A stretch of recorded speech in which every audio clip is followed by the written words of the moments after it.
ആൾക്കാരെന്നെ തുറിച്ചു നോക്കാൻ തുടങ്ങി. എന്നോട് പറയാൻ, അയ്യോ തമ്പി ഇപ്പോഴാണോ വരുന്നത്? ഈ ചോദ്യങ്ങൾ കേട്ട് കഴിഞ്ഞപ്പോൾ എനിക്കെന്തോ പന്തികേടും തോന്നി. ഞാൻ വീട്ടിലോട്ട് കയറി കഴിഞ്ഞപ്പോൾ എന്റെ അമ്മച്ചിയും എന്റെ സഹോദരങ്ങളൊക്കെ എന്നെ കെട്ടിപ്പിടിച്ച് കരയുവാൻ തുടങ്ങി. എന്നോട് പറഞ്ഞത് പ്രകാരമാണ്, അപ്പച്ചന്റെ പുറകെ കൊച്ചുമകനും പോയി മോനെ എന്ന് പറഞ്ഞ് എന്റെ സഹോദരൻ എന്നെ കെട്ടിപ്പിടിച്ച് കരയുവാൻ തുടങ്ങി.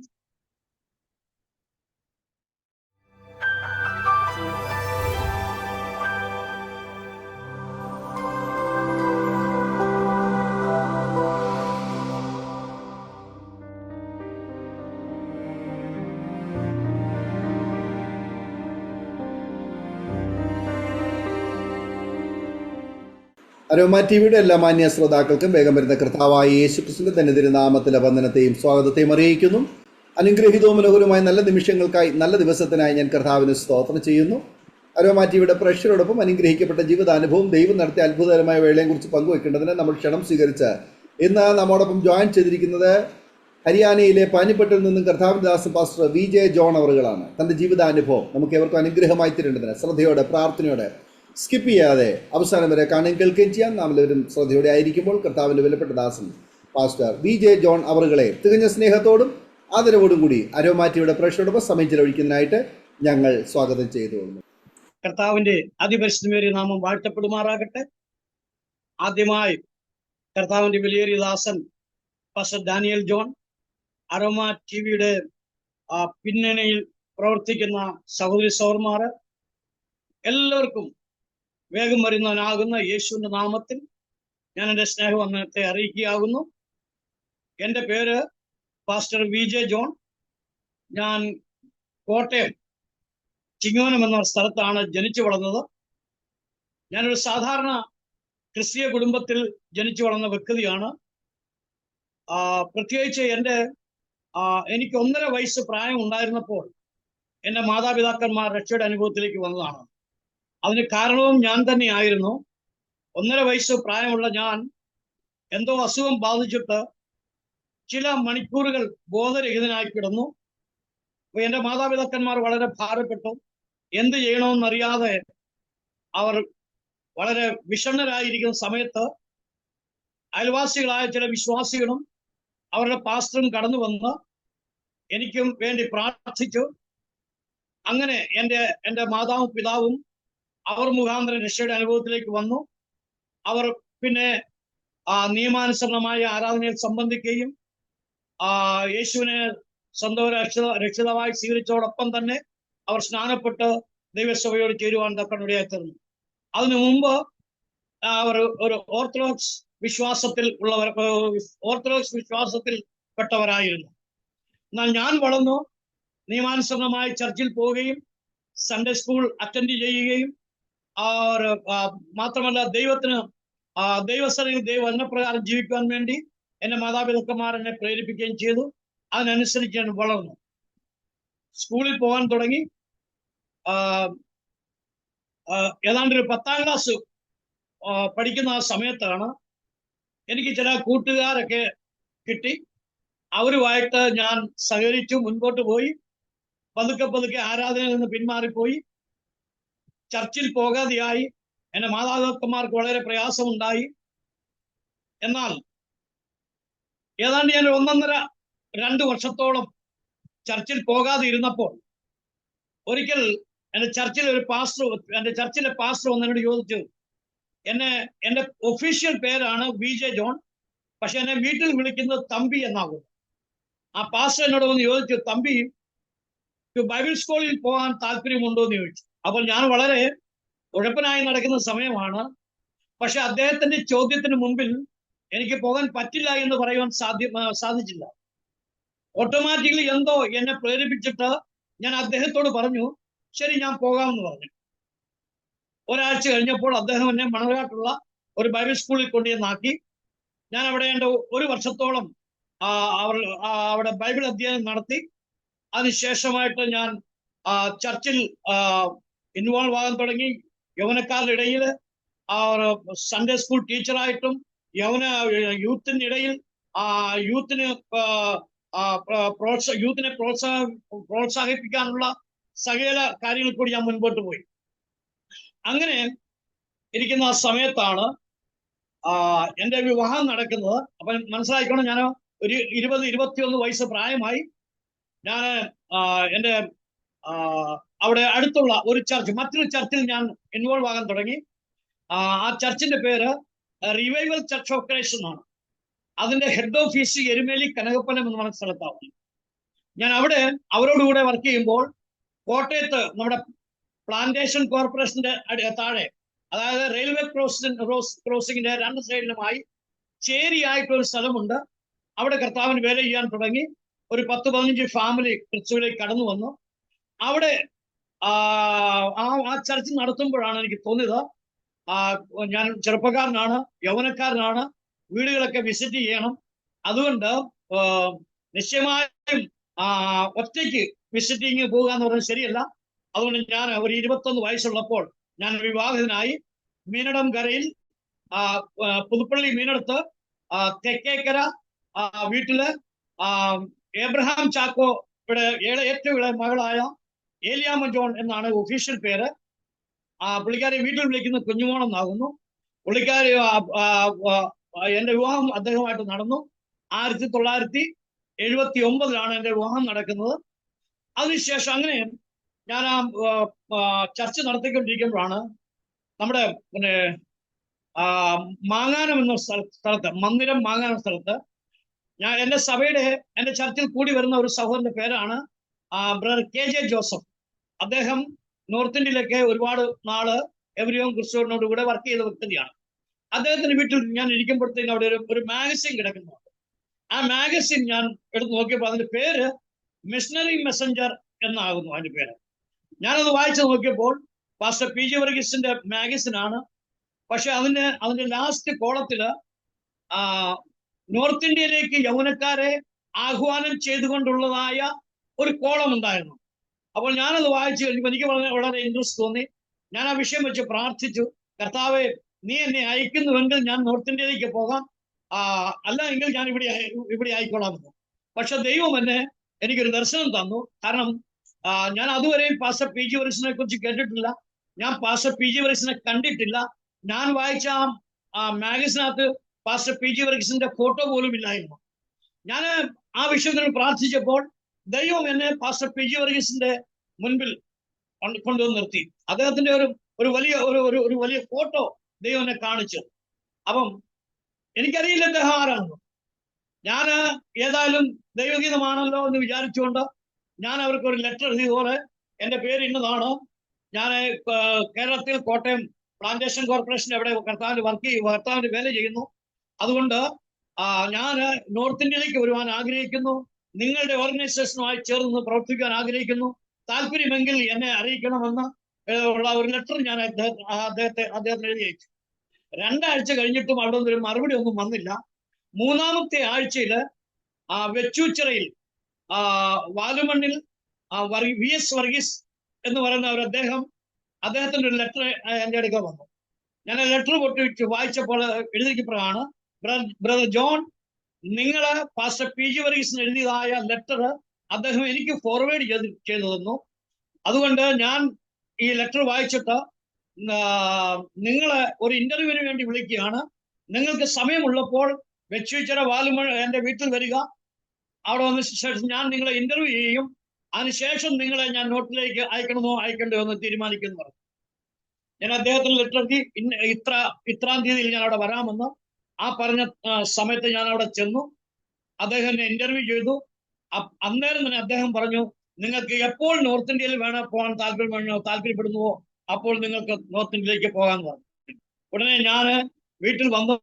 വീട്ടിലുള്ള എൻ്റെ പപ്പായോടും മമ്മിയോടും എൻ്റെ സഹോദരങ്ങളോടും ഒക്കെ സംസാരിച്ചതുപോലെ എനിക്ക് നോർത്ത് ഇന്ത്യയിലേക്ക് കർത്താവിന്റെ വേലയ്ക്ക് പോകാനായി ഒരു വിളി വന്നിരിക്കുന്നു, അതുകൊണ്ട് ഞാൻ പോവുകയാണ്. അവരെല്ലാം പലർക്കും സന്തോഷമായിരുന്നു. ഒരു ജ്യേഷ്ഠന് മാത്രം താല്പര്യമില്ലായിരുന്നു. എന്നാൽ ഞാൻ ഏതാണ്ട് 1982 ഓഗസ്റ്റ് മാസത്തിലാണ് ഞാൻ അവിടെ നിന്ന് കേരളത്തിൽ നിന്ന് പഞ്ചാബിലുള്ള പഠാൻകോട്ടിലേക്ക് വരുന്നത്. അവിടെ വന്നതിന് ശേഷം ഞാൻ പാസ്റ്റർ PG വർഗീസിനോടൊപ്പം ഏതാണ്ട് 1 വർഷത്തോളം ഞാൻ പഠാൻകോട്ട് താമസിച്ചു. അതിനുശേഷം പാസ്റ്റർ പി ജൂരിസിനോട് പറഞ്ഞതുപോലെ ജോൺ ബ്രദർ, നിങ്ങളെ ഞാൻ ഒറീസയ്ക്ക് വിടാൻ ആഗ്രഹിക്കുന്നു. ഒറീസയിൽ എനിക്ക് 2-3 ആഴ്ചത്തെ പ്രോഗ്രാം ഉണ്ട്, അതുകൊണ്ട് ഞാൻ ഒറീസയ്ക്ക് പോവുകയാണ്. അതുകൊണ്ട് നിങ്ങളും എൻ്റെ കൂടെ തയ്യാറായി വരിക, നിങ്ങളെ ഒറീസയിലാക്കാമെന്ന് പറഞ്ഞു. അങ്ങനെ പാസ്റ്റർ പി ജൂരിസ് എന്നെ ഒറീസയിൽ കൊണ്ടുവന്നു. ആദ്യമായിട്ട് കൊണ്ടുവന്നത് ബൊരിഗുമ എന്ന് പറഞ്ഞൊരു സ്ഥലത്താണ്. അവിടെ ഒരു പാസ്റ്റർ ഉണ്ട്, ഞാൻ അദ്ദേഹത്തിന്റെ പേര് പറയാൻ ആഗ്രഹിക്കുന്നില്ല. അവിടെയുള്ള പാസ്റ്ററാണ് പാസ്റ്റർ പി ജൂരിസിന് വേണ്ടി ഒറീസയിലുള്ള മീറ്റിംഗ് ഒക്കെ അറേഞ്ച് ചെയ്തു. അപ്പൊ അദ്ദേഹം എന്നോട് പറഞ്ഞു, പാസ്റ്റർ പി ജൂരിസിനോട് പറഞ്ഞു, ജോൺ ബ്രദർ ഇവിടെ നിൽക്കുക, ഞാൻ പ്രോഗ്രാമിന് വേണ്ടി അവിടെ ഇവിടെ പല ഗ്രാമങ്ങളിലേക്ക് പോകണം, നിങ്ങൾ ആദ്യമായിട്ട് ആയതുകൊണ്ട് നിങ്ങൾക്ക് ബുദ്ധിമുട്ടുണ്ടാകും, അതുകൊണ്ട് നിങ്ങൾ ഇവിടെ പാർക്കാൻ പറഞ്ഞു. അങ്ങനെ ഞാൻ ആ പാസ്റ്റർ വീട്ടിൽ പാർക്ക് ചെയ്യണം. ചെന്ന അന്ന് ഉച്ചയായപ്പോൾ രാവിലെ തന്നെ ഞങ്ങൾ ചെന്നു. രാവിലെ തന്നെ പാസ്റ്റർ പി ജി വർഗീസ് അവിടെയുള്ള പാസ്റ്ററുമായിട്ട് പാസ്റ്റർ പി ജി വർഗീസിനോട് മീറ്റിംഗ് ഒരുക്കിയിരിക്കുന്ന സ്ഥലത്തേക്ക് ചെന്നു. ഞാൻ ആ വീട്ടിൽ താമസിക്കുകയാണ്. ഉച്ചയായപ്പോൾ ആ പാസ്റ്റർ ഭാര്യ എന്നെ വിളിച്ചു, ജോൺ ബ്രദർ, എനിക്ക് അന്ന് ഹിന്ദി ഒന്നും ശരിക്കും വശമില്ലായിരുന്നു, എന്നാൽ ഞാൻ മനസ്സിലാക്കും, അതുപോലെ എനിക്ക് കുറച്ചൊക്കെ പറയാനും പറ്റുമായിരുന്നു. എന്നോട് പറഞ്ഞു ആഹാരം കഴിക്കാൻ വരാൻ പറഞ്ഞു. ഈ ബൊരിഗുമ കോരാപുട്ട് ഡിസ്ട്രിക്റ്റിൽ പെട്ട ഒരു ചെറിയ എന്താ പറയുന്ന ഒരു തഹസീൽ എന്നാണ് തോന്നുന്നത്. അപ്പോൾ ഈ കോരാപുട്ട് ഡിസ്ട്രിക്ട് ആദിവാസികളുടെ ഏരിയ ആണ് കൂടുതലും. അവിടെ കൂടുതലും ആദിവാസികളാണ്. ഹാഫ് നേക്കഡ് ആയിട്ടുള്ള ആളുകളും ഫുൾ നേക്കഡ് ആയിട്ടുള്ള ആളുകളെ നമുക്ക് അവിടെ അന്ന് കാണാൻ പറ്റുമായിരുന്നു. ഇന്നത്തെ വിവരം എന്താണെന്ന് എനിക്കറിയില്ല. ഓക്കെ, അപ്പോൾ അവരെന്നെ ആഹാരത്തിന് വേണ്ടി വിളിച്ചു. ഞാൻ അവരുടെ മുറിക്കകത്ത് ചെന്നപ്പോൾ ഒരു പാ ഇങ്ങനെ താഴെ വിരിച്ചിരിക്കുകയാണ്. എന്നോട് പറഞ്ഞ് ഇരിക്കാൻ പറഞ്ഞാൽ ഇരുന്നു. അപ്പോൾ ഒരു ഇല എന്ന് പറഞ്ഞാൽ ചെറിയ ചെറിയ ഇലകൾ ഇങ്ങനെ കമ്പ് കൊണ്ട് കുത്തി കുത്തി കുത്തി കുത്തി വട്ടത്തിൽ ഇങ്ങനെ ആക്കിയിരിക്കുന്നത് ഒരുപക്ഷെ പാസ്റ്റർ അറിയാമെന്ന് ഞാൻ വിചാരിക്കാവുന്നു. ആ ഇല എന്റെ മുമ്പിൽ വെച്ചിട്ട് ഒരു ചെറിയ ചെറുവച്ചട്ടിക്കകത്ത് ഒരു ചോറ് കൊണ്ടുവന്നിട്ട് ഇങ്ങനെ 2 കൈ കൊണ്ടും ഇങ്ങനെ കുത്തി കുത്തി 2 കൈ ചോറ് എന്റെ ഇലയിൽ വെച്ച്. നമ്മളൊക്കെ ആണെങ്കിൽ നമുക്കൊക്കെ ബുദ്ധിമുട്ടാണ്. നമ്മൾ ഒന്നുകിൽ നല്ല വലിയ സ്പൂണോ അല്ലെങ്കിൽ എന്താ പറയുക കവിയോ എന്തെങ്കിലും ആയിരിക്കും നമുക്ക് ഉപയോഗിക്കുന്നത്. അവർ കൈകൊണ്ട് തന്നെ അത് പാരി എന്റെ ഇലയിൽ വെച്ചു. അതിനുശേഷമായിട്ട് അവരകത്ത് ചെന്നിട്ട് പഴയ കാലത്ത് നമ്മുടെ കോപ്പ എന്ന് പറയും, കോപ്പ കളിമണ്ണുണ്ടാക്കി, വെള്ള കളിമണ്ണുണ്ടാക്കി കോപ്പ. ഇന്നൊക്കെ അത് കാണാൻ വലിയ ബുദ്ധിമുട്ടാണ്, നമ്മുടെ നാട്ടിലില്ല. അപ്പൊ ഒരു വലിയൊരു കോപ്പ കൊണ്ടുവന്ന് എന്റെ മുമ്പിൽ വെച്ചു. അതാണ് കറി. ഞാനൊന്ന് നോക്കി കഴിഞ്ഞപ്പോൾ ഞാനത് വണ്ടടിച്ചു പോയി, അന്തം വിട്ടുപോയി. കാരണം എന്ന് ചോദിച്ചു കഴിഞ്ഞാൽ എന്റെ ജീവിതത്തിൽ ഒരിക്കലും ഞാൻ കഴിച്ചിട്ടില്ലാത്ത കറി. നമ്മളാരും മലയാളികളാരും ഒരുപക്ഷെ കഴിക്കാൻ താല്പര്യപ്പെടാത്ത കറി. അതായത് നമ്മുടെ നാട്ടിലെ കുട്ടനാടൻകാർക്കറിയാം, വെള്ളത്തിലെ പാറ്റയുണ്ട്, കറുത്ത പാറ്റ. അത് നമ്മുടെ വീട്ടിലുള്ള ബ്രൗൺ കളറുള്ള പാറ്റയുടെ അത്രയും തന്നെ വലുപ്പമുണ്ട്. പക്ഷെ ഇത് വെള്ളത്തിലെ പാറ്റ ആയതുകൊണ്ട് തന്നെ കറുത്ത കളറാണ്. ആ പാറ്റ അവര് കറി വെച്ചിരിക്കുകയാണ്. കറി വെച്ചെന്ന് പറഞ്ഞാല് പ്രത്യേകിച്ച് അതിനകത്ത് മസാലയൊന്നുമില്ല. എനിക്ക് തോന്നുന്ന ചില മുളക് പൊടിയും കുറച്ച് മഞ്ഞളും ഒക്കെ ഇട്ട് കാണും. ഒരുമാതിരി ലൈറ്റ് നമ്മൾ കടിഞ്ചായ വെക്കുന്ന പോലുള്ള ഉണ്ടാക്കുന്ന പോലുള്ള ആ ഒരു കളറില് അതിന്റെ ചാറുണ്ട്. പിന്നെ ഒരു 5-6 പാറ്റ ഇങ്ങനെ അതിന്റെ കാല് പറിച്ചിട്ടില്ല, അതിന്റെ മീശ പറിച്ചിട്ടില്ല, അതിന്റെ ചിറക് പറിച്ചിട്ടില്ല. അതെല്ലാം കൂടി ഇങ്ങനെ കവന്ന് കിടന്നിട്ട് അത് എനിക്കിട്ട് നോക്കുന്ന പോലെ എനിക്ക് തോന്നി. അപ്പോൾ ഞാൻ ആകെ പ്രയാസപ്പെട്ടു, എങ്ങനെ ഞാൻ ഈ ആഹാരം കഴിക്കും? ഞാൻ വളരെ ഭാരപ്പെട്ടു. ഞാൻ അല്പസമയം കാത്തിരുന്നു. വേറെ എന്തെങ്കിലും കറി വരികയാണെങ്കിൽ അതിന്റെ കൂട്ടത്തിൽ കഴിക്കാമെന്ന് ഒന്ന് വിചാരിച്ചുകൊണ്ട് ഞാൻ കാത്തിരുന്നപ്പോൾ ആ സഹോദരനോട് പറഞ്ഞു, ഒരു കാര്യം ചെയ്യും. അവനോട് പറഞ്ഞു, ബ്രദർ കഴിക്കുന്നില്ല എന്ന് ചോദിച്ചു. അപ്പൊ എനിക്ക് മനസ്സിലായി വേറെ കറിയൊന്നും ഇല്ലാന്ന് മനസ്സിലായി. ഞാൻ അതിനകത്തൊരു അല്പം ചാറെടുത്തു. ആ ചോറിനകത്തിട്ട് ഇളക്കിയിട്ട് നമ്മൾ സാധാരണ ഉരുള പിടിച്ച് ഞാൻ 2 ഉരുള ചോറ് വായി വെച്ചപ്പോൾ അവരവിടെ നിൽപ്പുണ്ട്. അവരെന്നിട്ട് അവിടെ ഒന്നും പോകുന്നില്ല. ഞാൻ കഴിക്കുന്നത് നോക്കി അവർ നിൽക്കുകയാണ്. എന്നിട്ട് എന്നോടൊരു ചോദ്യം, ബ്രദറെ കറി എങ്ങനെയുണ്ട്? സബ്ജി കൈസി ഹേ, കറി എങ്ങനെയുണ്ട്? എന്തു പറയും? ഞാൻ ഒരിക്കലും കറി കഴിച്ചിട്ടില്ല, കഴിക്കാൻ ബുദ്ധിമുട്ടാണ്.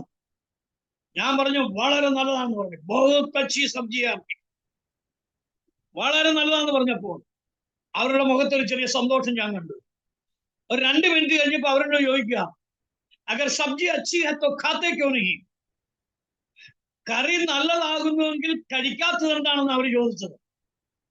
അപ്പോൾ കഴിക്കണമല്ലോ. ഞാനൊരു പാറ്റായുടെ ഒരു മീശയ്ക്ക് പിടിച്ച് ഇങ്ങനെ മേലോട്ട് പൊക്കി അതിനെ വായിലോട്ട് ഇട്ടിട്ട് ഞാൻ അതങ്ങ് വിഴുങ്ങി. കാരണം ചവയ്ക്കാൻ ഒക്കത്തില്ല. ചവച്ചു പോയ സംഗതി കുഴപ്പമാണ്. രണ്ടാമത് വീണ്ടും ഒരു പാറ്റ എടുത്ത് വീണ്ടും ഞാൻ വായിലിട്ടിട്ട് അങ്ങ് വിഴുങ്ങി. അത്രയും കഴിഞ്ഞപ്പോൾ എനിക്ക് തോന്നി എന്റെ അകത്തുനിന്ന് എന്തോ ഇങ്ങനെ പൊട്ടി വരികയാണെന്ന്. ഞാൻ അന്നേരം അവിടെ ആഹാരം ചോറൂണ് അവിടെ നിർത്തിയിട്ട് പറഞ്ഞു, സഹോദരി എനിക്ക് ഇത്രയും മതി എന്ന് പറഞ്ഞിട്ട് ഞാൻ അവളുടെ അവിടെ നിന്ന് ഓടി അവളുടെ അവളുടെ ദൃഷ്ടിയിൽ നിന്ന് വളരെ ദൂരെ പോയിട്ട് ഒരു മരത്തിന്റെ ചോട്ട് പോയിരുന്നു മുഴുവൻ ഛർദ്ദിച്ചു കളയാൻ. എനിക്ക് തോന്നുന്നു ഞാൻ ചെറുപ്പത്തിൽ എന്റെ കുടിച്ച മുലപ്പാൽ പോലും അന്ന് ഛർദ്ദിച്ചോ എന്ന് എനിക്ക് തോന്നിപ്പോയി. അങ്ങനെ അനുഭവം ആദ്യമായിട്ട് എനിക്ക് അവിടെ ഉണ്ടായി. അപ്പൊ എനിക്ക് അവിടുത്തെ ആഹാരം പിടിക്കുന്നില്ല. അപ്പോൾ ഞാന് എന്റെ വൈഫിന് ഒരു കത്തെഴുതി, ഇന്ന വിഷയങ്ങളാണ്, അതുകൊണ്ട് ഞാൻ തിരിച്ചു പോരുകയാണ്, എനിക്ക് വണ്ടിക്കൂലി അയച്ചു തരാൻ പറഞ്ഞു. പുള്ളിക്കാരി എന്റെ ലെറ്റർ വായിച്ചു. 500 രൂപ എനിക്ക് മണി ഓർഡർ അയച്ചു. ഈ മണി ഓർഡറിന്റെ താഴെ ഒരു മെസ്സേജ് എഴുതാൻ ഒരു സ്ഥലം സ്പേസ് ഉണ്ട്, നമുക്കറിയാമല്ലോ. അവിടെ പുള്ളിക്കാരി ഇപ്രകാരം എഴുതി, കർത്താവ് വിളിച്ചതാണെങ്കിൽ തിരിച്ചു വരരുത്. കർത്താവ് വിളിച്ചിട്ടാ നോർത്ത് ഇന്ത്യയിൽ പോയെങ്കിൽ തിരിച്ചു വരരുത്. ഈ പൈസ തിരിച്ചയച്ചു തന്നാൽ ഞാൻ അവിടെ വന്ന് ഞാനും അവിടെ വരാം, നമുക്ക് ഒന്നിച്ച് താമസിക്കുമ്പോൾ ഒന്നിച്ച് കറിയൊക്കെ വെക്കാമല്ലോ, ഒന്നിച്ച് ആഹാരം വയ്ക്കാമല്ലോ, അപ്പൊ ബുദ്ധിമുട്ടില്ലല്ലോ എന്ന് എന്നോട് പറഞ്ഞു. എനിക്ക് തോന്നി ഒരു നല്ല വിചാരമാണെന്ന് തോന്നി.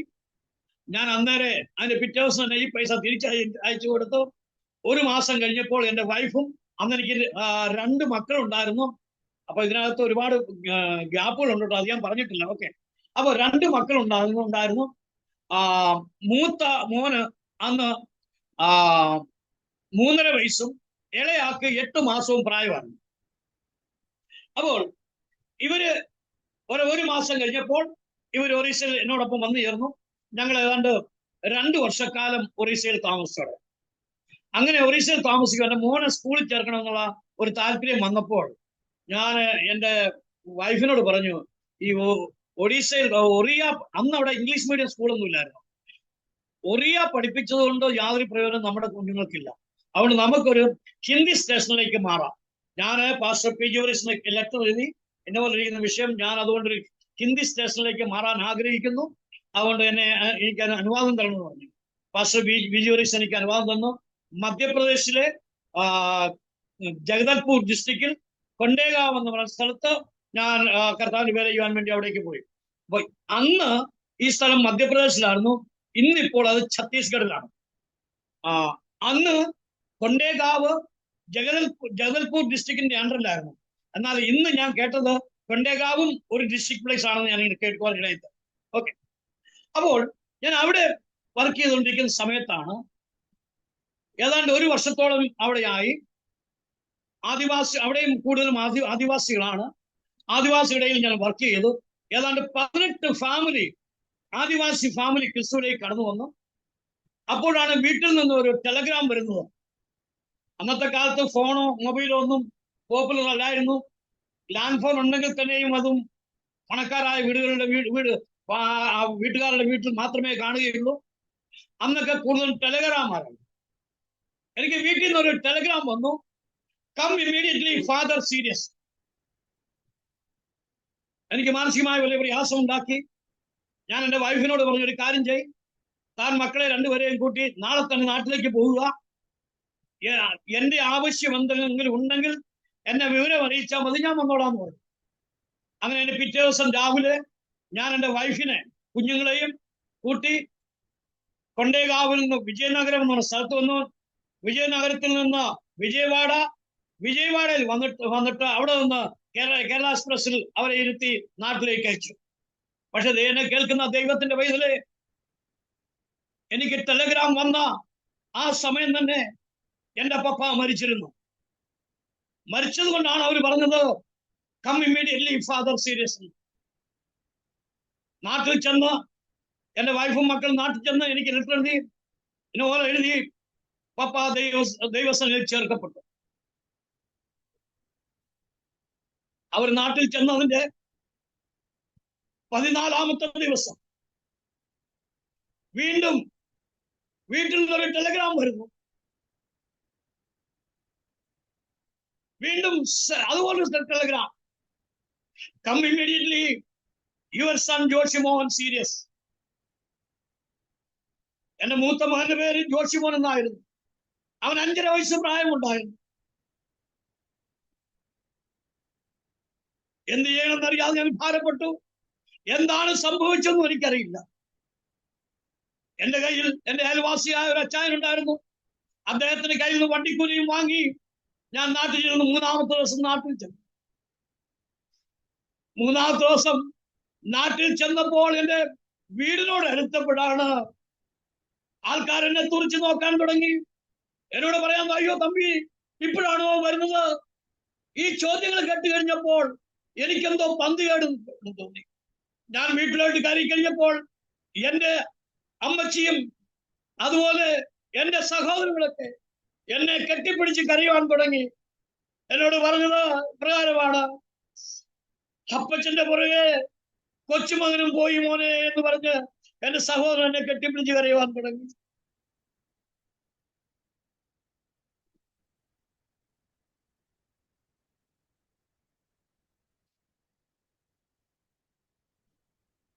ദൈവത്തിന്റെ പൈതലേ, എന്റെ മോനും ഈ ലോകത്തിൽ നിന്ന് മാറ്റപ്പെട്ടു. എനിക്ക് അവരുടെ എന്റെ പിതാവിന്റെയും എന്റെ മോന്റെയും ഡെഡ് ബോഡി പോലും കാണുവാൻ എനിക്ക് സാധിച്ചില്ല. നമുക്കറിയാമല്ലോ, അന്ന് ആ സമയത്ത്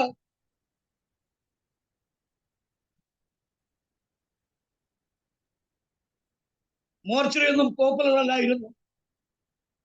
അതുകൊണ്ട് അവന്റെ ബോഡി മോർച്ചറിയിൽ വെച്ചില്ല. എനിക്ക് അവന്റെ ഡെഡ് ബോഡി പോലും കാണുവാൻ സാധ്യമായില്ല.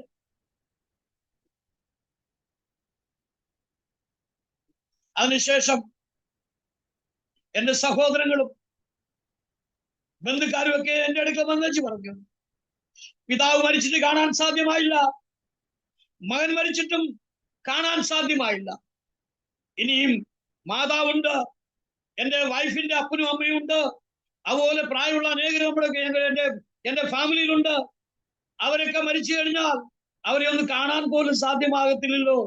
അതുകൊണ്ട് ഇനി നോർത്തിലേക്ക് പോകണ്ട, നിങ്ങൾ ഇവിടെ സുവിശേഷ വേല ചെയ്താൽ മതി എന്ന് പറഞ്ഞു.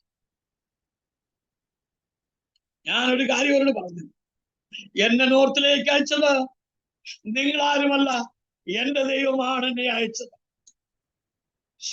അവൻ പറഞ്ഞിട്ടല്ലാതെ ഞാൻ മടങ്ങി വരികയില്ല. 1986 എന്റെ പിതാവും എന്റെ മോനും 1 മാസം 14 ദിവസത്തെ ഗ്യാപ്പിൽ ഈ ലോകത്തിൽ നിന്ന് പോയത്. ദൈവത്തിന്റെ മക്കളെ, 1 മാസം ഞാൻ കഷ്ടിച്ച് നാട്ടിൽ നിന്നു. അതിനുശേഷം വീണ്ടും ഞാൻ എന്റെ ബാറ്റിൽ ഫീൽഡിലേക്ക് വന്നു, യുദ്ധഭൂമിയായ കൊണ്ടേഗാവിലേക്ക്. ഞാൻ അപ്പോൾ എന്റെ മോൾക്ക്, ഇളയ ഒരു മോളാണ് ഉള്ളത്, അവൾക്ക് 3.5 വയസ്സ് പ്രായമുണ്ട്. എന്നോട് പാസ്റ്റർ പി ജി വർഗീസ് എന്നെ വിളിച്ചിട്ട് പറഞ്ഞു, ബ്രദറെ, മോൻ മരിച്ചപ്പോഴും പിതാവ് മരിച്ചപ്പോഴും ഈ കൊണ്ടേഗാവിലെ ആശ്വാസം പറയാൻ പോലും ആരും നിങ്ങൾക്കില്ലായിരുന്നല്ലോ.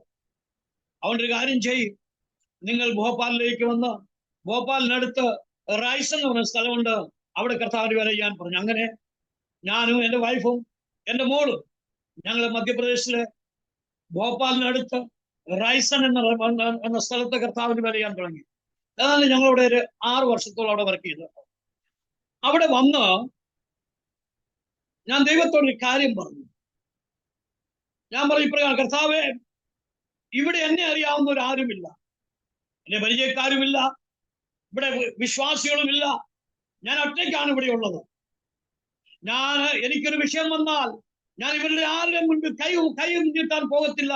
എന്റെ കാര്യങ്ങൾ നീ നോക്കിക്കോണം. അത് ഞാൻ പറയാൻ ആഗ്രഹിക്കുന്നത്, ഒരു തുച്ഛമായ സപ്പോർട്ടാണ് പാസ്റ്റർ പി ജി വർഗീസ് എനിക്ക് തന്നുകൊണ്ടിരുന്നത്. അതുകൊണ്ട് വീട്ടുവാടക പോലും കൊടുക്കാൻ ഇല്ലായിരുന്നു. എങ്കിലും ഞാൻ അവിടെ വന്നു. 1 മാസത്തോളം ഞങ്ങൾ അവിടെ താമസിച്ചു. 1 മാസം എൻ്റെ ഉണ്ടായിരുന്ന പൈസയും മുഴുവൻ തീർന്നു. മേടിച്ച അരിയും ആട്ടയും എല്ലാം തീർന്നു. ഏതാണ്ട് 15-20 ദിവസം കൊണ്ട് ഇതെല്ലാം തീർന്നു.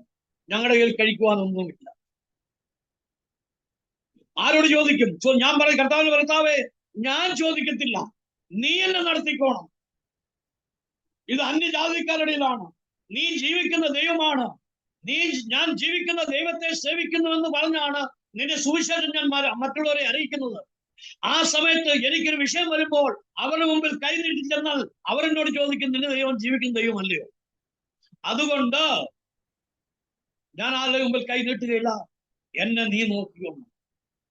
അവിടെ ഒരു മോൻസി രാജ് എന്ന് പറഞ്ഞ ഒരു പയ്യനെ ഞാൻ പരിചയപ്പെട്ടു. മലയാളിയാണ്, പക്ഷെ നോർത്ത് ഇന്ത്യൻ മലയാളിയാണ്.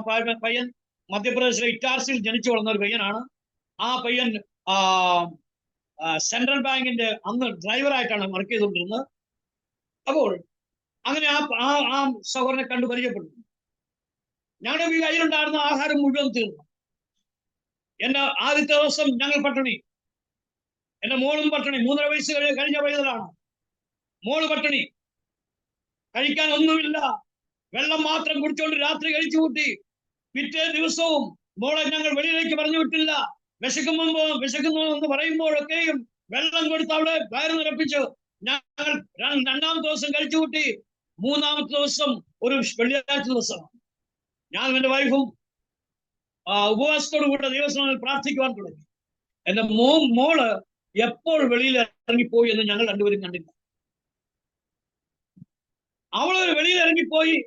ഒരു 10-20 മിനിറ്റ് കഴിഞ്ഞപ്പോൾ എന്റെ വീടിന്റെ കഥയിൽ ആരോ മുട്ടുന്ന പോലെ തോന്നി.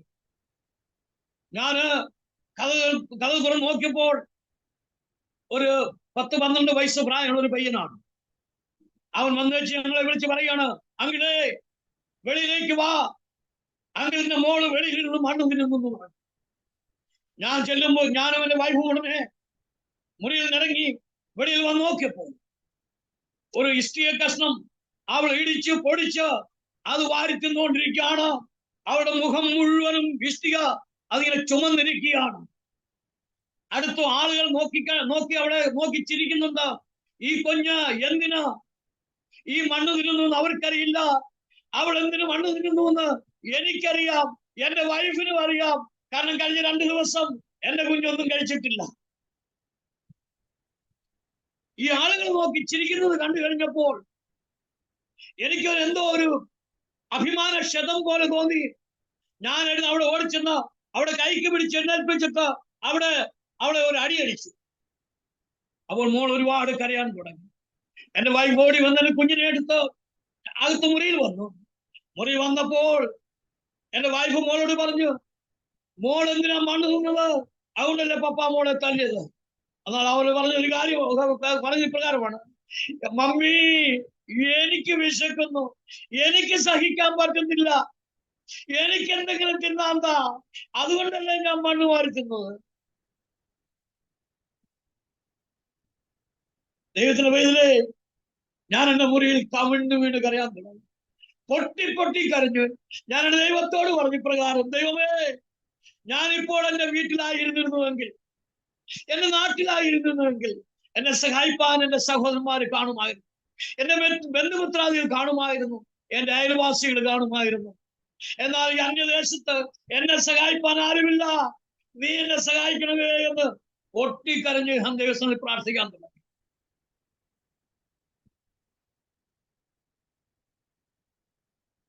ദൈവത്തിന്റെ പേരില് ഒരു 10-20 മിനിറ്റ് കഴിഞ്ഞപ്പോൾ എന്റെ വീടിന്റെ വാതുക്കൽ ഒരു ജീപ്പ് വന്നിട്ടുണ്ട്.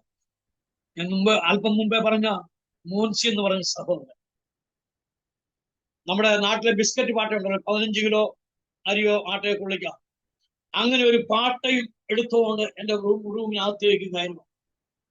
വന്ന് എന്നോട് പറഞ്ഞു, പാസ്റ്ററേ, ഇത് 15 കിലോ ആട്ടയുണ്ട്. ഞാൻ ഗോതമ്പ് പൊടിപ്പിച്ച് എന്റെ വീട്ടിലേക്ക് ഞാൻ പോവുകയായിരുന്നു. അപ്പോൾ എന്നോട് ആരോ പറയുന്നു, ഇതുകൊണ്ടൊന്ന് പാസ്റ്ററിന് കൊടുക്കണമെന്ന്. ഏതാണ്ട് 3 പ്രാവശ്യം ആ ശബ്ദം ഞാൻ കേട്ടു. അതുകൊണ്ടാണ് ഞാൻ ഈ ആട്ടയും കൊണ്ട് ഇവിടെ വരുന്നത്. ആ ആട്ട തന്നതിന് ശേഷമിട്ട് പച്ചക്കറി മേടിച്ചോ എന്ന് പറഞ്ഞിട്ട് ഒരു 20 രൂപ എന്റെ കൈ തന്നിട്ട് ആ സഹോദരൻ പോയി. ദൈവത്തിന്റെ പൈതലേ, പ്രൈസ് ദി ലോർഡ്, നമ്മുടെ ദൈവം വിശ്വസ്തനാണ്.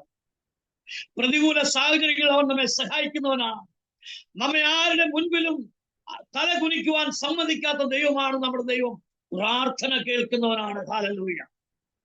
അങ്ങനെ ഏതാണ്ട് 6 വർഷക്കാലം ഞാൻ ഭോപ്പാലിനടുത്ത് റൈസൺ എന്ന ഒരു സ്ഥലത്ത് വർക്ക് ചെയ്തുകൊണ്ടിരിക്കുമ്പോഴാണ് എല്ലാ വർഷവും ഞങ്ങൾക്ക്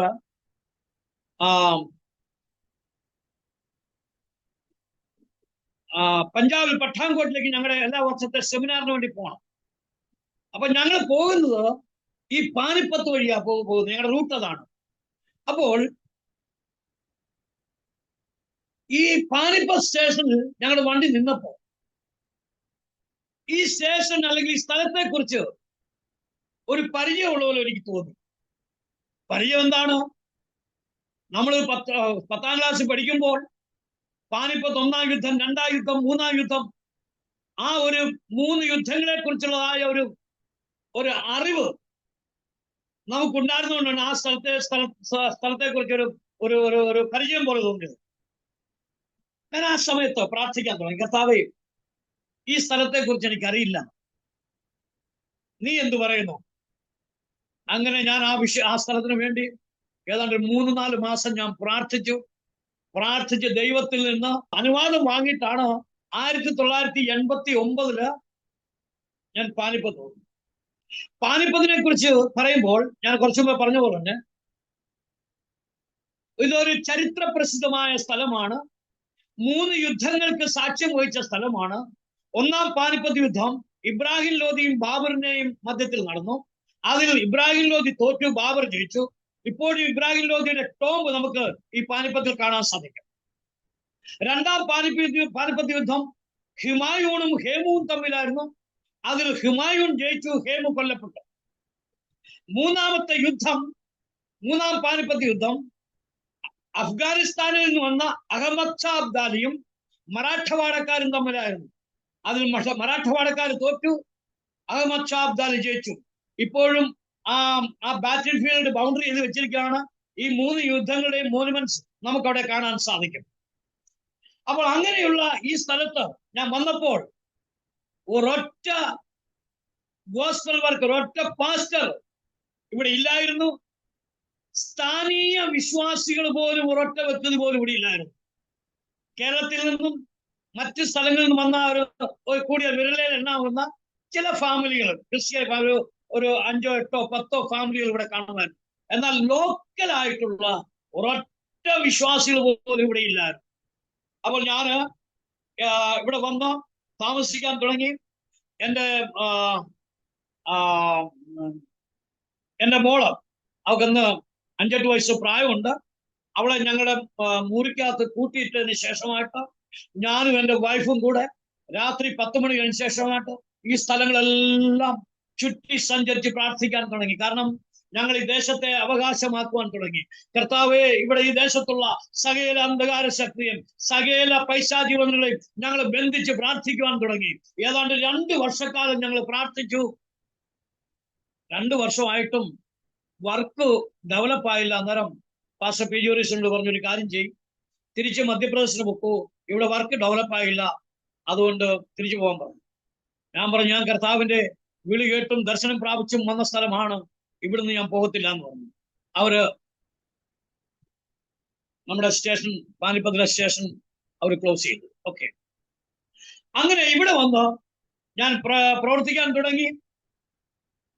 ഞാൻ 3 പ്രാവശ്യം വളരെ ക്രൂരമായി മർദ്ദനം അനുഭവിച്ചു.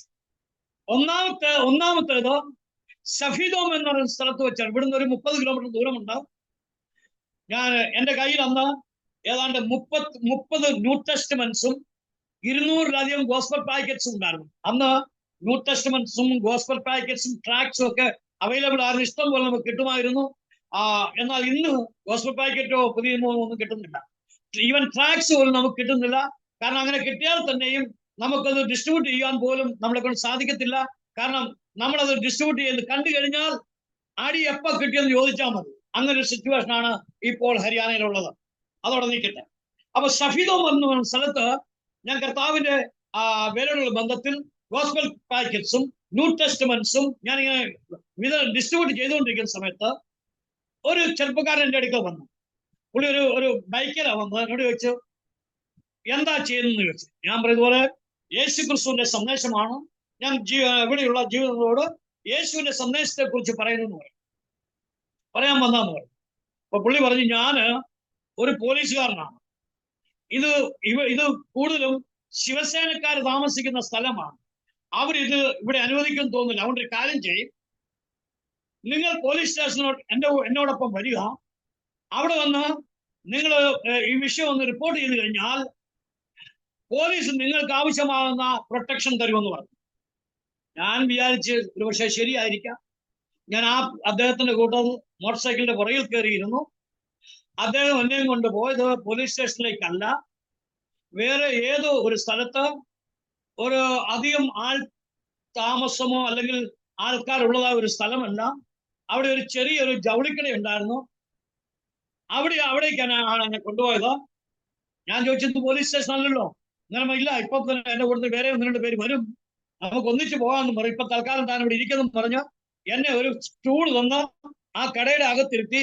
ഞാൻ അവിടെ ചെല്ലുമ്പോൾ ആ കടയ്ക്കകത്ത് 10-15 പേരിരിപ്പുണ്ട്, ചെറുപ്പക്കാരാണ്. ഞാൻ ഇരുന്നതിന് ശേഷമായിട്ട് അവര് ഓരോരുത്തരായി വെളിയിലേക്ക് ഇറങ്ങാൻ തുടങ്ങി. പിന്നെ ഞാനും കൊണ്ട് വേറെ 2 ചെറുപ്പക്കാരുമുണ്ട്. ഞാന് യാദൃശ്യമായി വെളിയിലേക്ക് നോക്കിയപ്പോൾ എന്നെ കൊണ്ടുവന്ന ആ വ്യക്തി ഈ അകത്തുള്ള ചെറുപ്പക്കാരോട് ആംഗ്യ ഭാഷയിൽ പറയുകയാണ്, എത്രയും പെട്ടെന്ന് വെളിയിലേക്ക് ഇറങ്ങുക, എന്നിട്ട് ഷട്ടർ അടയ്ക്കുക, കഥ അടയ്ക്കുക. അവരുടെ ഉദ്ദേശം മറ്റെന്തോ ആയിരുന്നു. ഞാൻ വളരെ ഭാരപ്പെട്ടു. അപ്പോൾ എന്നോട് ആരോ അകത്ത് പറയുന്ന മോനെ ഓടി രക്ഷപ്പെട്ടോളാൻ. ഇത് എത്ര വർഷം മുമ്പാണ്? 33 വർഷം മുമ്പത്തെ കാര്യം പറയുന്നത്. ഇന്ന് ഞാൻ 66 വയസ്സ് എനിക്ക് പ്രായമുണ്ട്. അന്ന് എനിക്ക് 30 വയസ്സ് പ്രായമുണ്ട് ഉള്ള സമയമാണ്. എനിക്കറിയില്ല ഞാൻ അവിടുന്ന് എങ്ങനെ ഡൈവ് ചെയ്ത് വെളിയിലേക്ക് വന്നത് എനിക്കറിയില്ല. ഞാൻ നടന്നോ ഓടിയോ അല്ല വന്നത്. അവിടെ നിന്നൊരു ചാട്ടമാണ് ചാടിയത്. ചാടി വീണത് ഈ വെളിയിൽ നിന്ന ഈ 10-12 പേരുടെ നടുവിലേക്കാണ്. അവരെല്ലാവരും കൂട്ടം കൂടി എന്നെ പിടിച്ചു. എന്റെ കയ്യിലുണ്ടായിരുന്ന ഗോസ്പൽ പാക്കറ്റ്സും എന്റെ കയ്യിലുണ്ടായിരുന്ന ന്യൂ ടെസ്റ്റ്മെന്റ് എല്ലാം വലിച്ചു കയറിയും ആദ്യം എന്റെ ചെവിക്കലിന് ഒരു അടി കിട്ടിയത് എനിക്ക് ഓർമ്മയുണ്ട്. ആ അടി, അതിനുശേഷം പിന്നെ എവിടെല്ലാം അടിയും ഇടിയും തൊഴിയും കൊണ്ടെന്ന് എനിക്കറിയാം. ഒരുപാട് എന്നെ ഇടിക്കുകയും തൊഴിക്കുകയും ചെയ്തു. വളരെ ക്രൂരമായി അവരെന്നെ മർദ്ദിച്ചു. അപ്പോഴാണ് അന്നേരം എന്റെ മനസ്സിലാരോ പറയാം, മോനെ ഓടി രക്ഷപ്പെട്ടു, അതാണ് ഏറ്റവും ബെസ്റ്റ് എന്ന് പറഞ്ഞു. ഞാന് ആ ആൾക്കാരെ നടുവിൽ നിന്ന് കീഴോട്ടൊന്ന് കുനിഞ്ഞിട്ട് ഒരു ചെറുപ്പക്കാരന്റെ കാലിനിട വഴി വെളിയിലേക്ക് ചാടിയിട്ട് ഒരൊറ്റ ഓട്ടം ഓടിയിട്ട് അവർക്ക് ആർക്കും എന്നെ പിടിക്കാൻ സാധ്യമായില്ല. കാരണം ഞാൻ നേരത്തെ ഈ നരിവേലയൊക്കെ പഠിച്ചിട്ടുള്ള ഒരു കുട്ടിയാണ്. അതോടെ നിൽക്കട്ടെ, അത് ഞാൻ പിന്നെ പറഞ്ഞോ. ഓക്കെ. അപ്പോൾ ഇതാണ് ആദ്യമായിട്ട് ഞാൻ സുവിശേഷ വിലയ്ക്ക് വേണ്ടി മർദ്ദനം അനുഭവിച്ചത്. ഞാൻ വീട്ടിൽ വന്നപ്പോൾ എന്റെ ഭാര്യയും എന്നോട് ചോദിച്ചു, ഇന്നെന്താ കൊണ്ടുപോയി ബാഗ് കാണുന്നില്ല, ഇന്ന് ഷർട്ടൊക്കെ കീറിയിരിക്കുന്നത്. ഞാൻ പറഞ്ഞു, ഇതുപോലെയാണ് വിഷയം. എന്റെ വൈഫിന് ഭയങ്കര പ്രയാസം തോന്നി. ഞാൻ പറഞ്ഞു, സാരമില്ല, നമുക്ക് പ്രാർത്ഥിക്കാന്ന് പറഞ്ഞു. ഞങ്ങൾ 2 പേരും അന്നേരം തന്നെ മുട്ടുകുത്തി പ്രാർത്ഥിച്ച്, കർത്താവേ, ഞങ്ങളെ മർദ്ദിച്ചവരുടെ പേര് കർത്താവേ നീ പ്രവർത്തിക്കണമേ, അവരെ മാനസാന്തര അനുഭവത്തിലേക്ക് കൊണ്ടുവരണമേ എന്ന് പ്രാർത്ഥിക്കുക. അവിടെ ഒരൊറ്റ ചർച്ച് പോലും അന്നില്ലായിരുന്നു. എന്നാൽ ഇന്ന് ഞാൻ നിങ്ങളോട് പറയാൻ ഹല്ലേലൂയ, ഒരു ചെറിയ തഹസീലാണ് സഫീദോ. ഹല്ലേലൂയ. അവിടെ ഇന്ന് 10-ലധികം പാസ്റ്റർമാരുണ്ട്. ഒരുപാട് വിശ്വാസികൾ ആ സ്ഥലത്തുണ്ട്. ഹല്ലേലൂയ. അതിനുശേഷം ഞാൻ അടികൊള്ളുന്നത് ഇസ്രായേൽ എന്ന് പറയുന്ന സ്ഥലത്താണ്. ഇവിടുന്ന് ഒരു 17 കിലോമീറ്റർ ദൂരമുണ്ട്. അവിടെ ഇതുപോലെ ഞാൻ ഗോസ്പൽ പാക്കറ്റ്സുമായി പോയി വീടാന്തരം ഓരോ വീട്ടിലും ഗോസ്പൽ പാക്കറ്റ്സും ട്രാക്സും ഒക്കെ എത്തിച്ച്, അപ്പോൾ ചിലരുടെ ചിലരുടെ ദൃഷ്ടി എന്റെ പേര് ഉണ്ടായിരുന്നുവെന്ന് ഞാൻ അറിഞ്ഞിരുന്നില്ല. ഞാൻ അവിടെ വന്നതിന് ശേഷമായിട്ട് ഇതെല്ലാം ചെയ്തതിനു ശേഷം മടങ്ങി വീട്ടിലേക്ക് പോകുന്ന സമയത്ത് ഞാൻ സൈക്കിളിലാണ് പോയിക്കൊണ്ടിരുന്നത്. എന്റെ പുറകെ 4 ചെറുപ്പക്കാര്, 2 ബൈക്കിലായിട്ട് 4 ചെറുപ്പക്കാർ വന്നു, എന്റെ ചുറ്റും വന്നു നിന്നു. എന്നുവെച്ചാൽ പറഞ്ഞു, നീ ഞങ്ങളുടെ ഇവിടെയുള്ള ആളുകളെ ഈസായികളാക്കാൻ വേണ്ടി ശ്രമിക്കുന്നു എന്ന് പറഞ്ഞിട്ട് അവരും എന്നെ മർദ്ദിക്കാൻ തുടങ്ങി. അവരെന്നെ ശരിക്കും മർദ്ദിച്ചെന്ന് പറഞ്ഞാൽ ഞാൻ ബോധരഹിതനായി, ബോധമില്ലാതെ വഴിച്ചെല്ലിപ്പെടുന്നു. കുറച്ച് കഴിഞ്ഞപ്പോൾ, ഒരു 1.5 മണിക്കൂർ കഴിഞ്ഞപ്പോൾ, ഏതോ ഒരു പോത്തുവണ്ടിക്കാരൻ വന്നു. നമ്മുടെ ഇവിടെ നാട്ടിലാണ് കാളവണ്ടിയുള്ളത്, ഇവിടെ നോർത്ത് ഇന്ത്യയിൽ പോത്തുവണ്ടിയാണ്. ഒരു പോത്തുവണ്ടിക്കാരൻ വന്നു. അദ്ദേഹം നോക്കിയപ്പോൾ ഒരാൾ ഇങ്ങനെ കിടക്കുകയാണ്. അദ്ദേഹത്തിന്റെ സൈഡിൽ അദ്ദേഹത്തിന്റെ സൈക്കിൾ ഉണ്ട്. അത് അവർ ചവിട്ടി ഓടിച്ച് ഇട്ടിരിക്കാവുന്നു. അങ്ങനെയൊന്നും മനസ്സിലായില്ല എന്താ സംഭവിച്ചെന്ന്.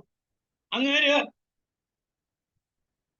അല്പം വെള്ളം എടുത്തതിന്റെ മുഖത്ത് തളിച്ചതിന് ശേഷമായിട്ട് എനിക്ക് ബോധം വന്നു. ചോദിച്ചപ്പോൾ എന്നോട് ചോദിച്ചു, അങ്ങനെ എന്താണെന്ന് ചോദിച്ചു. ഞാൻ അവരോട് പറഞ്ഞു, ഇന്ന വിഷയങ്ങളാണെന്ന് പറഞ്ഞു. ഞാൻ നോക്കിയപ്പോൾ എന്റെ സൈക്കിൾ ചവിട്ടി ഓടിച്ചിട്ടിരിക്കുകയാണ്. എനിക്ക് വീട്ടിൽ പോകാൻ യാതൊരു സാധ്യതയും കാണുന്നില്ല. അപ്പോൾ ആ മനുഷ്യൻ പറഞ്ഞു, ഭാരപ്പെടണ്ട, ഞാൻ നിന്നെ വീട്ടിൽ കൊണ്ടാക്കാന്ന് പറഞ്ഞിട്ട് എന്റെ ഒടിഞ്ഞ സൈക്കിൾ എടുത്ത് ആ പോത്തുവണ്ടിയിൽ വെച്ചിട്ട് എന്നെ ആ പോത്തുവണ്ടിയിൽ ഇരുത്തി എന്നെ പാനിപ്പത്തിന്റെ വീട്ടിൽ കൊണ്ടുവന്നാക്കി. ഇത് പാനിപ്പത്തിൽ വന്നതിന് ശേഷം രണ്ടാമത് നടക്കുന്ന സംഭവമാണ്. മൂന്നാമത്തെ സംഭവം ഉബ്രാഖേഡി എന്ന് പറഞ്ഞ സ്ഥലത്താണ്. അതൊരു ഗ്രാമമാണ്. ഞാൻ അവിടെ പ്രവർത്തിക്കാൻ പോയി. ആ ഗ്രാമത്തിനും ആളുകൾ എന്നെ പിടിച്ച് ക്രൂരമായി മർദ്ദിച്ചു. എങ്ങനെ മർദ്ദിച്ചു എന്നുള്ള കാര്യങ്ങളൊന്നും ഞാൻ നിങ്ങളോട് വിവരിക്കാൻ ആഗ്രഹിക്കുന്നു. മർദ്ദിച്ചു, വളരെ ക്രൂരമായി മർദ്ദിച്ചു. ഓക്കെ. എന്നാൽ ദൈവത്തിന്റെ പൈതലേ, ഇന്ന് ഈ ഉബ്രാഖേഡി ഗ്രാമത്തിൽ നമുക്കൊരു ഹൗസ് ചർച്ച് ഉണ്ട്. ഹല്ലേലൂയ.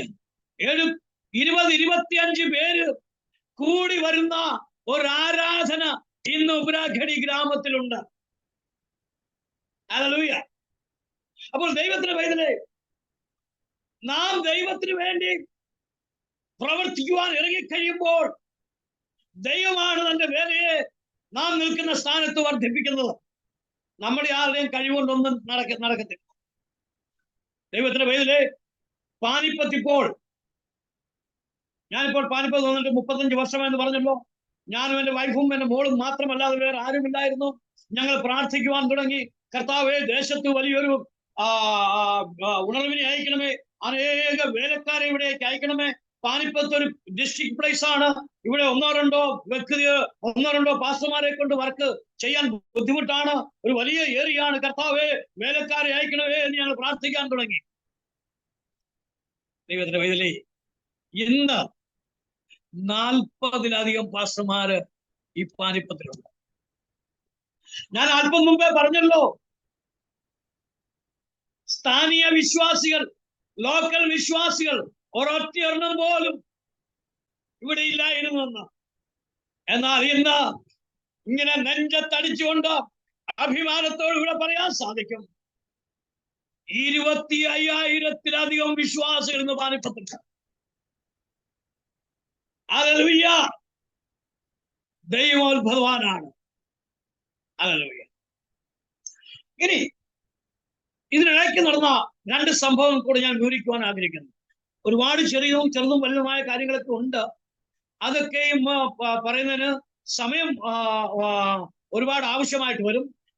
അതുകൊണ്ട് ചില കാര്യങ്ങളൊക്കെ ഞാൻ വിട്ടുകളയാൻ ആഗ്രഹിക്കുകയാവും. 2003 ഞാനൊരു 21 ദിവസത്തെ ഉപവാസം എടുക്കുക. ആ ഉപവാസത്തിന്റെ 18ാമത്തെ ദിവസം വലിയൊരു ആത്മപകർച്ച ഞങ്ങളുടെ ഇടയിലേക്ക് വന്നു. ഒരു 10-35 യൗവനക്കാര് ഞങ്ങളോടൊപ്പം ആരാധിക്കുന്നു. ആ ആത്മീയ ആരാധനയുടെ മധ്യത്തിൽ ആരാധന കഴിഞ്ഞപ്പോൾ റജി എന്ന് പറയുന്ന ഒരു ചെറുപ്പക്കാരൻ ഇപ്രകാരം പറഞ്ഞു. എന്റെ വൈഫിനെ വിളിച്ചു പറഞ്ഞു, അമ്മാമേ, ഇവിടെ ഇരിക്കുന്ന സഹോദരിമാരിൽ ഒരാളുടെ ശരീരത്ത് ഒരു മുഴയുണ്ട്. അത് വളരെ ഡേഞ്ചറസ് ആയിട്ടാണ് ആ മുഴ കാണപ്പെടുന്നത്. എന്നാൽ അതിന്റെ മുകളിൽ, ആ മുഴയുടെ മുകളിൽ ഒരു കരം ഇങ്ങനെ ഇരിക്കുന്നതായിട്ട് ഞാൻ കാണുന്നു. അതുകൊണ്ട് അമ്മാമ, നമ്മുടെ സഹോദരിമാർ ആരോടൊന്നും ചോദിക്കുക, ആരുടെയെങ്കിലും ശരീരത്ത് മുഴയുണ്ടോ എന്ന്. എന്റെ വൈഫ് സഹോദരിമാരെ വിളിച്ച് ചോദിച്ചു, ഇതുപോലെ നിങ്ങളുടെ ആരുടെയെങ്കിലും ശരീരത്ത് എവിടെയെങ്കിലും മുഴയുണ്ടോ എന്ന് ചോദിച്ചപ്പോൾ അവരെല്ലാം പറഞ്ഞു, ഞങ്ങളുടെ ആരുടെയും ശരീരത്തിൽ ഒരു മുഴയുമില്ല, ഒരുപക്ഷെ രജിക്ക് തോന്നിയതായിരിക്കും അങ്ങനെ എന്ന് പറഞ്ഞു. പിറ്റേ ദിവസം രാവിലെ 19-ാമത്തെ ദിവസം രാവിലെ എന്റെ വൈഫ് ഉപവാസ പ്രാർത്ഥനയ്ക്ക് വേണ്ടി തയ്യാറായി കുളിക്കുവാൻ വേണ്ടി ബാത്റൂമിൽ കയറി കുളിച്ചോണ്ടിരിക്കുമ്പോഴാണ് പുള്ളിക്കാരിക്ക് മനസ്സിലായത് ആ മുഴ വേറെ ആരുടെയും ശരീരത്തല്ല, അത് പുള്ളിക്കാരുടെ ശരീരത്താകുന്നു. കുളി കഴിഞ്ഞ് താൻ വെളിയിൽ വന്ന് ചെന്നോട് എന്നെ വിളിച്ചത് പറഞ്ഞു, തമ്പിശായ, റജി പറഞ്ഞ മുഴയുണ്ടല്ലോ, അത് മറ്റ് സഹോദരിമാരുടെ ശരീരത്തല്ല, പിന്നെയോ അത് എന്റെ ശരീരത്താണ്. ഞാൻ പറഞ്ഞു, ശരി, അങ്ങനെയെങ്കിൽ ഉപവാസം കഴിയട്ടെ, ഇനി 2 ദിവസം കൂടി ഉണ്ടല്ലോ, 21 ദിവസം കംപ്ലീറ്റ് ചെയ്യാൻ. 2 ദിവസം കഴിഞ്ഞ് 21 ദിവസം കംപ്ലീറ്റ് ചെയ്തു. അതിന്റെ അടുത്ത ദിവസം ഇവിടെയുള്ള പാനിപ്പത്തിലെ ഒരു വളരെ ഫേമസ് ആയ ഒരു ആശുപത്രിയിൽ ഒരു ഫേമസ് ആയ ഡോക്ടറുടെ അടുക്കൽ ചെന്നു. ഡോക്ടറുടെ അടുക്കൽ ചെന്നപ്പോൾ എന്റെ വൈഫിനെ ചെക്കപ്പ് ചെയ്ത് അദ്ദേഹം പറഞ്ഞു, ചെന്ന് ഒരു മെമ്മോഗ്രാഫി എടുത്തുകൊണ്ട് വരാൻ പറഞ്ഞു. ഞങ്ങൾ അടുത്തുള്ള സ്ഥലത്ത് ചെന്നിട്ട് ഒരു മെമ്മോഗ്രാഫി എടുത്തുകൊണ്ട് വന്നു. മെമ്മോഗ്രാഫി കണ്ടുവച്ച ഡോക്ടർ പറഞ്ഞ പ്രകാരമാണ്, നിങ്ങളുടെ വൈഫിന്റെ ശരീരത്ത് ക്യാൻസർ ബാധിച്ചിരിക്കുകയാവുന്നു, 3-ാം സ്റ്റേജ് കടന്നിരിക്കുകയാവുന്നു, വെറും 2 മാസത്തെ ഗ്യാരണ്ടിയുള്ളൂ. പിന്നെ ERPR എന്ന് പറഞ്ഞ ടെസ്റ്റ് നടത്തി, FNAC ടെസ്റ്റ് നടത്തി, ബയോപ്സി നടത്തി, അതെല്ലാം പോസിറ്റീവ് റിസൾട്ട് ആണ് വന്നത്. ഡോക്ടറിനോട് പറഞ്ഞു, വെറും 2 മാസത്തെ ഗ്യാരണ്ടിയേ ഉള്ളൂ, അധികം ടെൻഷൻ കൊടുക്കരുത്, സാധിക്കുമെങ്കിൽ കേരളത്തിൽ പോയിക്കൊള്ളുക, നാട്ടിൽ ചെന്ന് ബന്ധുമിത്രാദികളെ കണ്ടുകൊള്ളുക, ടെൻഷൻ കൊടുത്താൽ പെട്ടെന്ന് തീരാൻ സാധ്യതയുണ്ട്. എനിക്ക് തോന്നി കാലിനടിയിൽ നിന്ന് മണ്ണൊലിച്ചു പോയോ എന്ന്. ഞാൻ പറഞ്ഞപ്പോൾ എനിക്ക് എന്റെ വൈഫിനോട് പറയാൻ പറ്റുന്നില്ല, കാരണം ഈ കാര്യങ്ങൾ ഡോക്ടർ എന്നെ വൈഫിനെ വെളിയിട്ട് വിട്ടേച്ചാണ് എന്നോട് വിവരം പറഞ്ഞത്. എന്നോട് എന്റെ വൈഫ് വെച്ച് എന്താ ഡോക്ടർ പറഞ്ഞത്? ഞാൻ പറഞ്ഞു, സാരമില്ല, ഒരു ചെറിയൊരു മൈനർ ഓപ്പറേഷൻ ചെയ്യേണ്ടതായിട്ട് വരും, അതുകൊള്ളൊന്നും ഇല്ല എന്ന്. എന്റെ ഡയറക്ടർ ഡോക്ടർ അലക്സ് എബ്രഹാമിന് ഞാൻ ഫോൺ ചെയ്ത് വിവരം പറഞ്ഞു, ഇതുപോലെ ഇരിക്കുന്നു. അദ്ദേഹം പറഞ്ഞു, ഒരു കാര്യം ചെയ്യാം, അവിടെ എങ്ങും ചെയ്യണ്ട, ഓപ്പറേഷൻ ചെയ്യണ്ട, ദറാദൂണിൽ പൊക്കോ, ദറാദൂണിൽ ഹെർബർട്ട്പൂർ സ്ഥലമുണ്ട്, അവിടെ ഒരു മിഷൻ ഹോസ്പിറ്റൽ ഉണ്ട്, അവിടുത്തെ സർജൻ എന്റെ സ്റ്റുഡന്റ് ആണ്. കാരണം എന്റെ ഡയറക്ടർ CMC ലുധിയാനയിലെ ന്യൂറോളജിസ്റ്റ് ആണ്. അദ്ദേഹം ഒരു സീനിയർ ഡോക്ടറാണ്. അദ്ദേഹത്തിന്റെ അണ്ടറിൽ ഒരുപാട് ഡോക്ടേഴ്സ് പഠിച്ചതാണ്. അങ്ങനെ ഒരു സർജനാണ് ഹെർബർട്ട്പൂരിൽ വർക്ക് ചെയ്യുന്നത്. ഞാൻ അവിടേക്ക് ചെന്നു, ഓപ്പറേഷൻ നടത്തി. ഇവിടുത്തെ ഡോക്ടർ പറഞ്ഞത് 2 മാസത്തെ ഗ്യാരണ്ടി ഉള്ളൂ എന്ന് പറഞ്ഞു. 3-ാം സ്റ്റേജ് കടന്ന എന്റെ വൈഫ് എന്താ ഇപ്പോഴാണ് 2003-ലാണ് 22 വർഷം കഴിഞ്ഞു. ഇപ്പോൾ താൻ ഇപ്പോഴും എന്നോടൊപ്പം ജീവനോടെ ഉണ്ട്. ഞാൻ ആ വിവരം എല്ലാം സഹോദരന്മാരെ വിളിച്ചു, പ്രാർത്ഥിക്കുന്നവരെ വിളിച്ച് വിവരം പറഞ്ഞു, ഇന്ന പോലെ ഇരിക്കുന്ന വിവരം, ഇന്ന പോലെ ഇരിക്കുന്ന പ്രാർത്ഥിക്കണമേ എന്ന്. എല്ലാവരും ഉപവസിച്ച് പ്രാർത്ഥിക്കുവാൻ തുടങ്ങി. ഈ ലോകത്തിലെ ഡോക്ടർ 2 മാസത്തെ ഗ്യാരണ്ടി തന്നപ്പോൾ 22 വർഷമായി എന്റെ വൈഫ് ഇന്നും ജീവനോടെ ഇരിക്കുന്നു. തീർന്നില്ല. 2 വർഷം മുമ്പ്, അതായത് 2022 എന്റെ വൈഫിന് ബ്ലീഡിങ് വന്നു. ഡോക്ടർ അടുത്ത് ചെന്നു, അൾട്രാസൗണ്ട് എടുത്തു, ടെസ്റ്റ് എല്ലാം ചെയ്തപ്പോൾ പറഞ്ഞു, യൂട്രസിൽ വീണ്ടും ക്യാൻസർ ആവുന്നു. അതും വളരെ സീരിയസ് സ്ഥിതിയിലാണ്. ലുധിയാനയിലെ ഓപ്പറേഷൻ ചെയ്യുന്ന ഡോക്ടർ വിളിച്ചു പറഞ്ഞു, ഒരുപക്ഷെ ടേബിളിൽ വെച്ച് തന്നെ മരിച്ചു പോകാൻ സാധ്യത. അത്ര സീരിയസ് കണ്ടീഷൻ. 2022 അവസാന സമയത്ത് വീണ്ടും ഞങ്ങൾ ഹെർബർട്ട്പൂരിന് പോയി. CMC കൊണ്ടുപോയില്ല, ഹെർബർട്ട്പൂരിന് പോയി. അവിടെ ഓപ്പറേഷൻ ചെയ്തു. സീരിയസ് എന്ന് ടേബിളിൽ മരിച്ചു പോകാൻ സാധ്യതയുണ്ടെന്ന് മനസ്സിലാക്കുക. ഇന്ന് 2.5 വർഷമായി എന്റെ വൈഫ് ഇപ്പോഴും ജീവനോട് കൂടിയിരിക്കുന്നു. 2 പ്രാവശ്യവും ക്യാൻസറിൽ നിന്ന് ദൈവം എന്റെ വൈഫിനെ അത്ഭുതകരമായി വിടിവെച്ചു. ദൈവത്തിന്റെ പൈതലേ, ഹല്ലേലൂയ. ഇപ്പോൾ ഞങ്ങൾ 2 പേരും ഈ പ്രദേശത്ത് വർക്ക് ചെയ്യുകയാണ്. ഓപ്പറേഷൻ കഴിഞ്ഞതിന്റെ 10ാമത്തെ ദിവസം എന്റെ പുറകിൽ, ബൈക്കിന്റെ പുറകിൽ ഇരുന്ന് ഗ്രാമങ്ങളിൽ വരുവാൻ തുടങ്ങിയതാണ്. ഞങ്ങൾ 2 പേരും ഇപ്പോഴും വളരെ കർത്താവിന്റെ വേലയിൽ വളരെ ആക്റ്റീവാണ്. പക്ഷെ ഒരു കാര്യം, ഞങ്ങൾക്ക് പ്രായമായി. എനിക്ക് 66 വയസ്സ് പ്രായമുണ്ട്. എന്റെ വൈഫിന് 64 വയസ്സ് പ്രായമുണ്ട്. എന്നാലും ഹല്ലേലൂയ, ദൈവം ഞങ്ങളെ അയക്കുന്ന ആ സ്ഥലത്തൊക്കെ ചെന്ന് കർത്താവിന്റെ വേല ചെയ്യുവാൻ ഞങ്ങൾ ഇന്നും ബാധ്യസ്ഥരാണ്. ഞങ്ങൾ അതിനുവേണ്ടി തയ്യാറാണ്. ഇന്ന് വരെയും ഒരു മടി ഞങ്ങൾ പറഞ്ഞിട്ടില്ല. പാനിപ്പത്തിനെ ഓർത്ത് പ്രാർത്ഥിച്ച ഒരു വലിയ ഉണർവ് ഇവിടെ ഉണ്ടാകുവാൻ, ദേശം അനുഗ്രഹം പ്രാപിക്കും. എന്റെ പ്രാർത്ഥന പ്രകാരം, കർത്താവേ, എന്റെ ഇന്ത്യ രാജ്യത്തൊരു ഉണർവുണ്ടാകണം. ആ ഉണർവ് പാനിപ്പത്തിൽ നിന്ന് സ്റ്റാർട്ട് ചെയ്യണമെന്നാണ് ഇപ്പോഴും ഞാൻ പ്രാർത്ഥിക്കുന്ന. അങ്ങനെയാണ്. അതുകൊണ്ട് ഞങ്ങളുടെ പ്രാർത്ഥന നിങ്ങൾ പങ്കാളിയാകണമെന്ന് ആ ദൈവനാമത്തിൽ ഓർമ്മിപ്പിച്ചുകൊണ്ട് എന്റെ വാക്കുകളിൽ നിന്ന് ഉപസംഹരിക്കുന്നു. ദൈവം നമ്മെ ഓരോരുത്തരെ അനുഗ്രഹിക്കുമാറാകട്ടെ. കർത്താവിന് വലിയ ദാസൻ പാസ്റ്റർ ഡാനിയൽ ജോണിനും അദ്ദേഹത്തിന്റെ കുടുംബത്തിനും ഈ അരോമ ടിവിയുടെ സകല ഇതിന്റെ പിന്നിൽ പ്രവർത്തിക്കുന്ന സകല പ്രവർത്തകർക്കും വീണ്ടും വരുന്നവനാകുന്ന യേശുനാമത്തിൽ ഒരിക്കൽ കൂടെ എന്റെ വന്ദനത്തെ അറിയിച്ചുകൊണ്ട് ഞാൻ എന്റെ വാക്കിൽ നിന്ന് വിരമിക്കുന്നു. ഈ ദൈവം നമ്മെ ഓരോരുത്തരെയും അനുഗ്രഹിക്കുമാറാകട്ടെ. ആമേൻ. താങ്ക് യു കർത്താദാസ് പാസ്റ്റർ വിജയ ജോൺ അവറുകൾ. ദൈവം നടത്തിയ അത്ഭുതകരമായ വഴികളെക്കുറിച്ച് ദൈവനാമ മഹത്വത്തിന് വേണ്ടി പ്രേക്ഷകർക്ക് പങ്കുവയ്ക്കുവാൻ കർത്താവ് കൃപ ചെയ്തത് ഓർത്ത് ഞാൻ ദൈവത്തിന് സ്തോത്രം ചെയ്യുന്നു. പാനിപ്പെട്ടുള്ള പ്രവർത്തനങ്ങളെ ദൈവം വിശാലതയിലേക്ക് നടത്തട്ടെ എന്ന് ഞങ്ങളും ആഗ്രഹിക്കുന്നു, ആശംസിക്കുന്നു, പ്രാർത്ഥിക്കുന്നു. പ്രേക്ഷകർക്ക് വേണ്ടിയിട്ട് തുടർന്നുള്ളതായ നിമിഷം കർത്താവിന്റെ ഒരു വാക്കിലെ പ്രാർത്ഥന. ഞങ്ങളെ അത്യധികമായി സ്നേഹിക്കുന്ന ഞങ്ങളുടെ സ്വർഗപിതാവേ, നല്ല കർത്താവ്, ഈ നല്ല സായാഹ്ന സമയത്തിനായി ഞങ്ങൾ നിന്നെ സ്തുതിക്കുന്നു. കർത്താവെ, അരോമ ടിവിയിൽ അങ്ങയുടെ സാക്ഷ്യവുമായി കർത്താവെ വരുവാൻ നീ അടിയനും സമയം തന്നുവല്ലോ. ഹല്ലേലൂയ. കർത്താവെ, നിന്റെ വലിയൊരു ദാസൻ പാസ്റ്റർ ഡാനിയൽ ജോൺ മുഖാന്തരം കർത്താവെ അടിയന്റെ സാക്ഷ്യം അരോമ ടിവിയോടുള്ള ബന്ധത്തിൽ അരോമ ടിവിയെ ശ്രവിക്കുന്ന എല്ലാവരുടെയും മധ്യത്തിൽ അടിയന്റെ സാക്ഷ്യത്തെ വയ്ക്കുവാൻ തക്കവണ്ണം, പറയുവാൻ തക്കവണ്ണം പിതാവെ നീ ഇടിയാക്കിയിടോ. നിനക്ക് നന്ദി. സംസാരിപ്പാൻ നീ കൃപ നൽകിയതിനായി സ്തോത്രം പിതാവേ. കർത്താവേ, അരോമ ടിവി ഹല്ലേലൂയ അതിന്റെ നടത്തുവാൻ അതിന്റെ ഡയറക്ടർ പാസ്റ്റർ ഡാനിയൽ ജോൺ, അദ്ദേഹത്തിന്റെ കുടുംബം, കർത്താവെ, അദ്ദേഹത്തിന്റെ സകല പ്രവർത്തനത്തെയും ഓർത്തുകൊണ്ട് ഞാൻ പ്രാർത്ഥിക്കുന്നു പിതാവേ. അനേകർക്ക് കർത്താവെ നിന്റെ മക്കൾ അനുഗ്രഹത്തിന് മുഖാന്തരമായി തീരട്ടെ. അതിനാവശ്യമായ സകല സാധ്യതകളെയും കർത്താവ് ഒരുക്കി കൊടുക്കുമാറാകണമെന്ന് പ്രാർത്ഥിക്കുന്നു. കർത്താവെ, എന്നെ ശ്രമിച്ചുകൊണ്ടിരുന്ന അനേക ദാസിദാസന്മാരുണ്ടല്ലോ പിതാവേ, അവരെയൊക്കെ ഇനി അനുഗ്രഹിക്കുമാറാകണമേ. അവരുടെ മേൽ കരം നീട്ടുമാറാകണമേ.